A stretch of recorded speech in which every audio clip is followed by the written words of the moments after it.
Jadi Kopassus katanya 2 kali seleksi ya, balas VT Bang, tambah wawasan. Baik, terima kasih atas komentarnya. Jadi terkait Kopassus ya, atau Komando Pasukan Khusus, dan bagaimana caranya untuk bergabung menjadi prajurit Kopassus.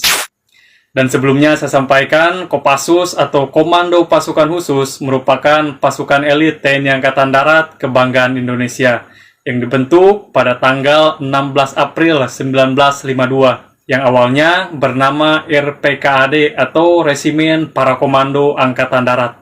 Dan dalam merekrut calon prajuritnya, Kopassus sendiri telah menetapkan standar nilai yang sangat tinggi bagi siapapun yang ingin bergabung menjadi prajurit Kopassus, mulai dari kesehatan, fisik, psikologi, mental ideologi, dan lain sebagainya.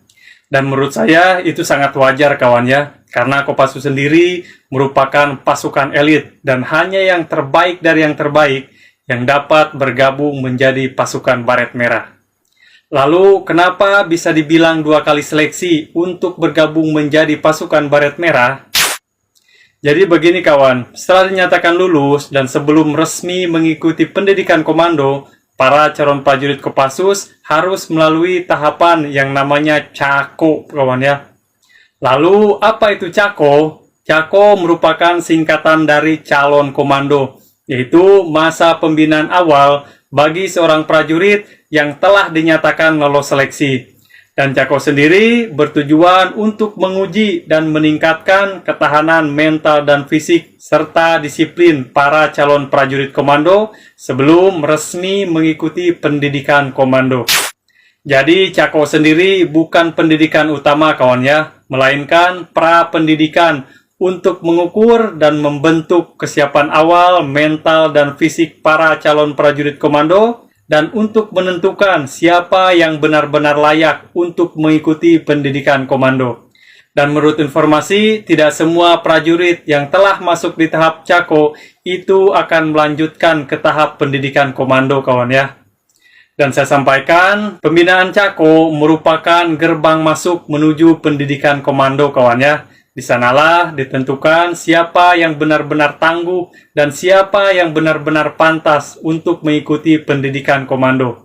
Selanjutnya, setelah dinyatakan lolos mengikuti seleksi pembinaan calon komando, maka seorang prajurit akan resmi masuk ke tahap pendidikan utama, yaitu pendidikan komando kawan ya. Pendidikan ini merupakan inti dari pembentukan seorang prajurit komando, di mana mereka akan ditempa secara mental, fisik, serta taktik tingkat tinggi selama kurang lebih 7 bulan kawan ya. Dan terakhir saya sampaikan bahwasannya tingkat kegagalan dalam melaksanakan pendidikan komando itu sangat tinggi kawan ya. Tidak sedikit para prajurit calon komando yang dinyatakan gugur secara mental dan fisik sebelum menyelesaikan pendidikan.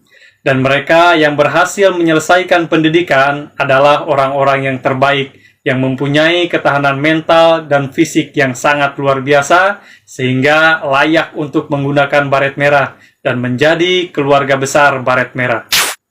Baik, untuk itu apabila kalian berminat untuk bergabung menjadi prajurit Baret Merah, silahkan siapkan diri kalian mulai dari sekarang. Terima kasih. Apabila ada pertanyaan, silahkan kita sharing di kolom komentar. Dan apabila kalian berkenan untuk mendukung channel Facebook kami ucapkan banyak terima kasih.